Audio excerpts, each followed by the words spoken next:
take a look at the top crime stories of the day. Here are today's top crime stories trending on Law&Crime.com and across the country. Authorities in Tennessee released footage of the fatal shooting of a black man who was running away from an officer. 25-year-old Daniel Hambrick, who was armed at the time of the shooting, was shot multiple times as he tried to flee Officer Andrew Delkey.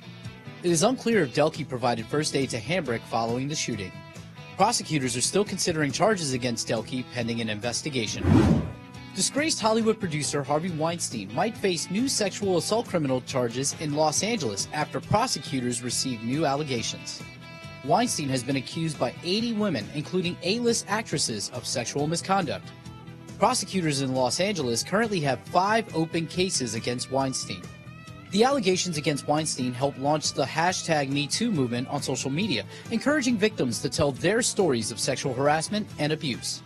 Weinstein is under criminal investigation in New York and London for alleged sex crimes. A couple in Grand Rapids, Michigan, accused of killing their infant child, were shocked when they found out their possible sentence in court. They're alleging that you murdered one Mary Welch. That is a charge called homicide felony murder. It is life without parole. It requires a DNA sample to be taken upon arrest.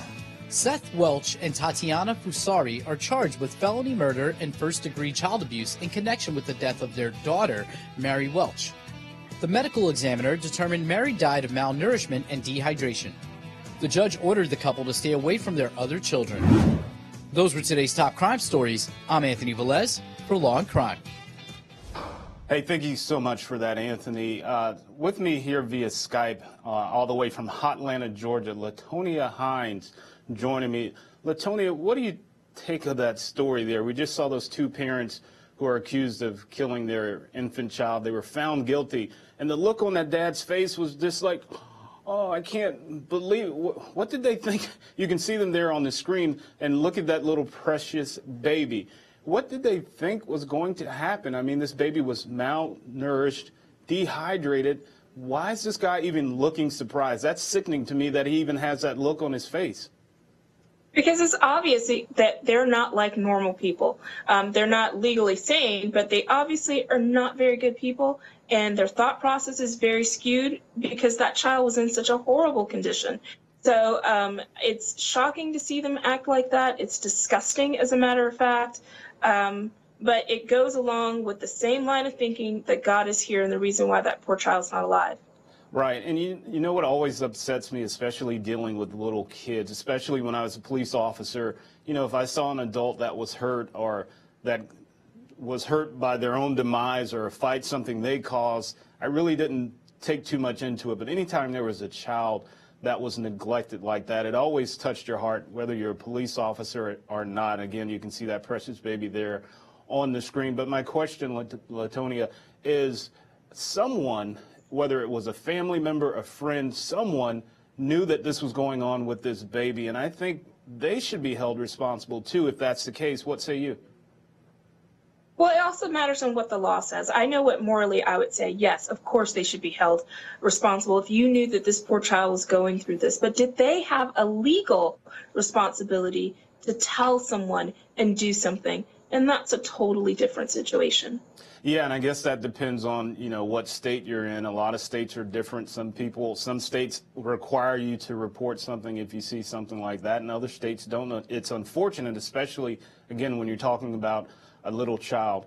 We want to switch gears, Latonia, and talk about Tex Claud McIver there in Atlanta, Georgia. You know, we both have roots in Atlanta, so this case was actually pretty close to us. You know, you can see Tex there on your screen. He's an attorney, a prominent attorney in Atlanta, who's accused of shooting his wife in the back while they were driving down the streets of Atlanta. We want to switch gears. We want to get back into the courtroom and hear some testimony from Dr. Susan Hardy at Emory Hospital. Take a listen to what she had to say. Okay, pretty crucial testimony from Dr. Susan Hardy here.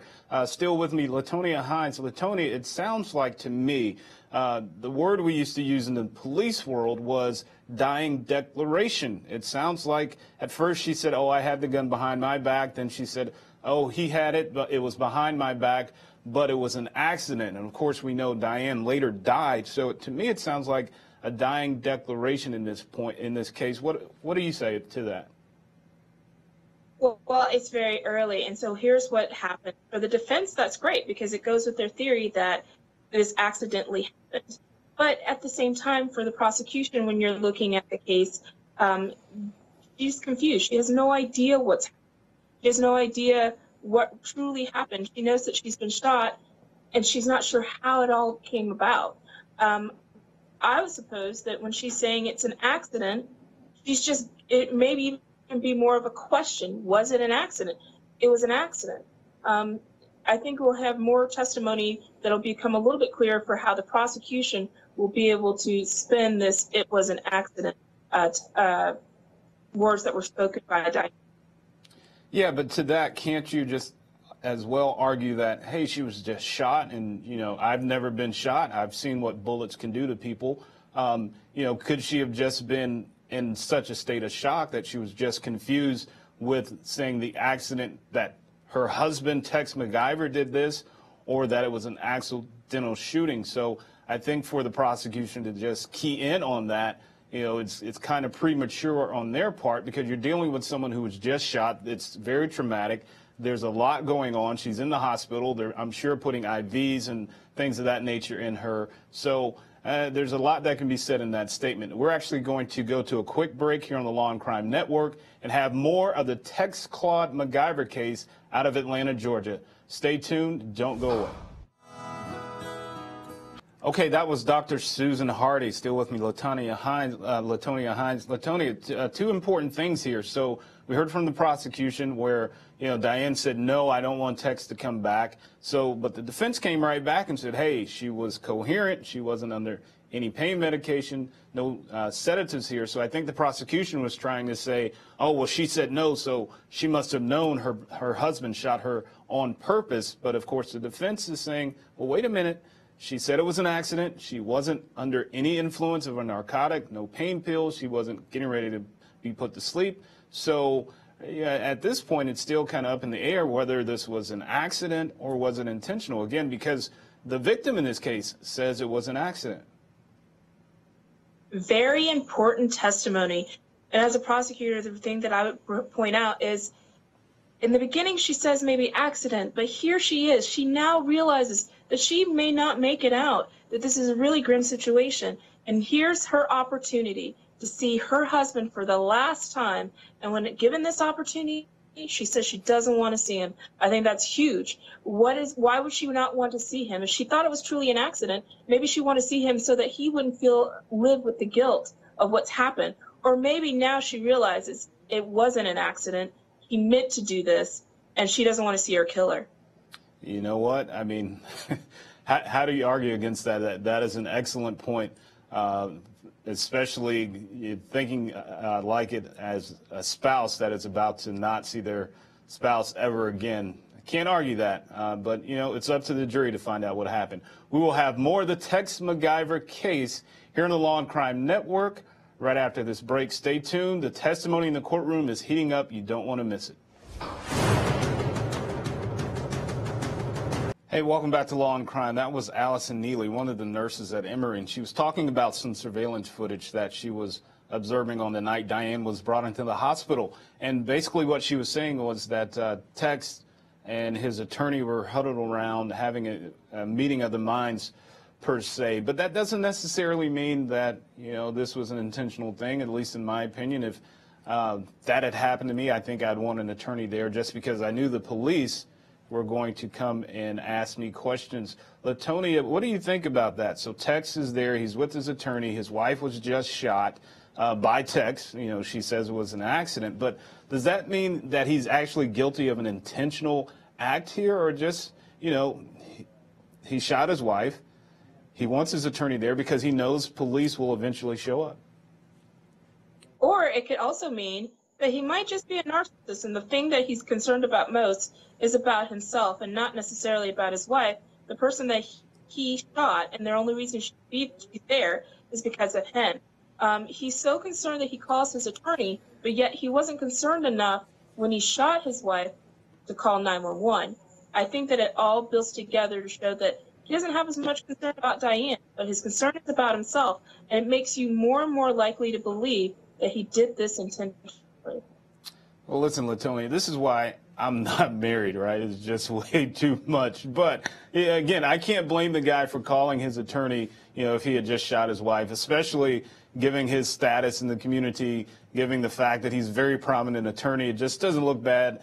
It doesn't look good on so many fronts. So I really can't blame him for calling his attorney there. But yes, I definitely see your point that it makes it look like he doesn't really care about his wife, but more about himself, because that, in a lot of people's minds, should be the last thing you're worried about at that particular moment, calling your attorney. So yes, you're right. It doesn't look good. We want to get back in the courtroom and hear more testimony from Allison Neely. Take a listen. All right. So you just heard Allison Neely. Like she said, Tex McIver was emotionless. But Latonia, I got to tell you, listen, my mom has accused me of being what's known as the Iceman. Like, I have a very stoic face. Like, even when I'm upset, when I'm hurt, it doesn't matter. I usually keep the same face. So that doesn't necessarily mean that there was something here. And you heard the defense object to that line of questioning, because, I mean, she can't speculate, or she's not an expert on facial expressions or emotions to say, well, he was emotionless, so therefore there's something to it. What say you? But she has the experience more than most of us for dealing with people when they have had a loved one or someone they care about who's obviously been majorly injured and they're at the hospital. And so she's used to seeing how people react. And she has the ability to say from her own experiences, which is more than most of us, how he didn't seem like he didn't have any emotion. And that all builds together. He didn't have emotions about the woman he just shot himself, but he had enough concern to call his attorney over because he's concerned about what might happen to him because of what he did. Yeah, you know what? We're going to leave it right there and let you think on that. We're going to take a quick break. Have more of the Claud Tex McIver case out of Atlanta here on the Law and Crime Network. Stay tuned. Okay, so that testimony is a little different than what we've been hearing about Claud Tex McIver and how this shooting went down. And the only thing I could surmise out of this is maybe she misunderstood Tex, because she said that Tex McIver said he was cleaning his gun and accidentally shot his wife in the bathroom. And you can see Tex there on your screen, a prominent attorney in Atlanta. And maybe, just maybe, what Tex says is, I was clinging to the gun and I shot my wife in the back, because I'm a little confused of, that's one account of this story that makes no sense to the evidence in this case. Latonia, what do you take of that testimony there, that she says she heard Tex and you saw the distance, they were pretty close, say, I was cleaning the gun and I accidentally shot my wife in the bathroom? Does that even make sense to you? No, it doesn't make any sense. It could be that she got things wrong. That's one of the things that the defense will go into. But right. Here's what he has multiple stories that he has told during this incident about what happened. There are multiple stories. There's stories that he will have told the police that are different, what he's told the people who are reporting and dealing with the injuries that are different. And that goes into the whole theory, some of the people behind the prosecution's case, that this was not an accident. He is changing his story. And so on some levels it's significant, but at the same time, it causes a bit of a confusion. But you shouldn't be confused about whether or not you were cleaning your gun or holding your gun. Was it in a bag? Was it not in a bag? Unless for some reason you're trying to get your story straight. Yeah, and I understand changing the story, a few times, but that is like way outside of the realm of the evidence in this case. We know Diane was shot in that expedition. We have the driver. You can see a diagram there of the expedition on your screen. We have the driver who testified that that's where the shooting occurred. So if Tex did make up this story, it really doesn't look good for him to even come up with such a strange thing. Now, speaking of Tex and Diane, it's no secret he was a high prominent attorney. She was very, very wealthy herself. So, of course, money is always one of those things prosecutors and investigators want to dive into. So, of course, a lot of this prosecution of this case dealt with financing. So we want to switch gears. We want to hear from Terry Brown, who was Diane's executive assistant, and he wants to talk about some of those things. Take a listen. All right, things are getting really interesting here. We just heard Terry Brown say that Diane had loaned her husband $350,000. Now, it's hard for me to loan anyone $3.50, let alone $350,000. A, because I don't have it. But Latonia, what do you take of this? I mean, $350,000, that's pretty large, and that could definitely lead to a motive to say, well, if she's not here, I don't have to pay this $350,000. We heard that he hadn't even paid any of the principal on that. What do you say about that? It's something more than just the $300-something thousand. It shows a pattern about their relationship. He always had to go to her to get money. Even though he was supposedly a successful attorney, he didn't have the funds himself. He had to go to his wife to get money. And she didn't just give it to him. This is the thing that we noticed. It's not like they're doing a joint property purchase or something. She didn't just give it to him. She gave it to him with conditions. And it gives to the whole idea of motive. Obviously, by his name, Tex, he's kind of like a cowboy. He kind of wants his independence, but he's dependent on this woman for money.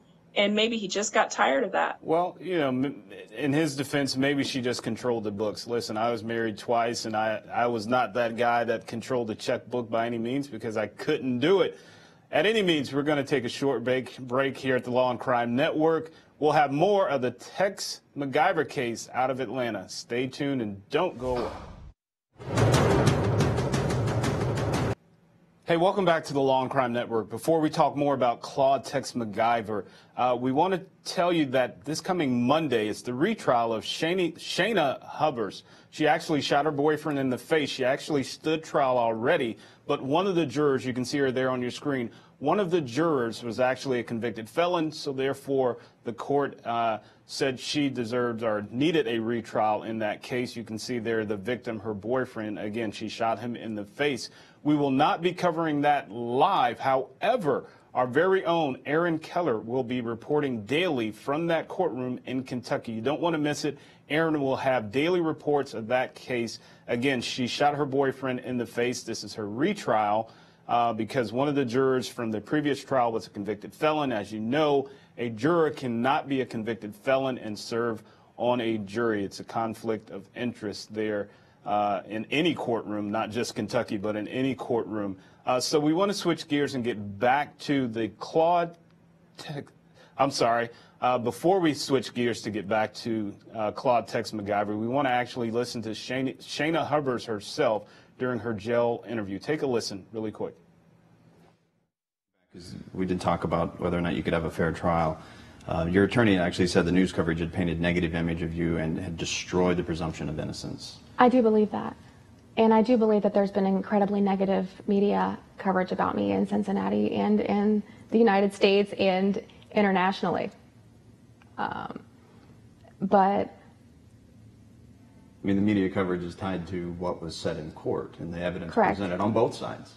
Correct, but I still feel like the media coverage has been biased against me.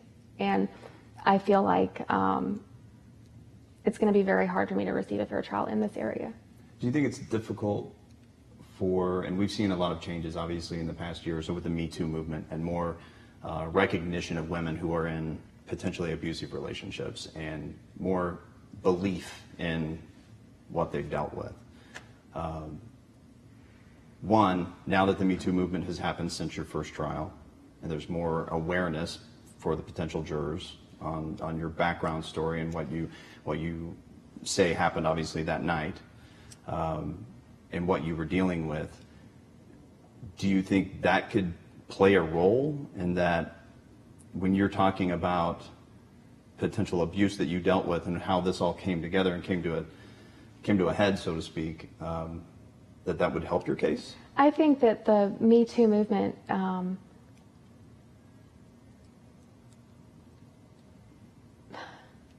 I think it could go either way. I think it could help. I think it could also hinder because some people could see it as crying wolf, that there's all these girls that feel the same way about men.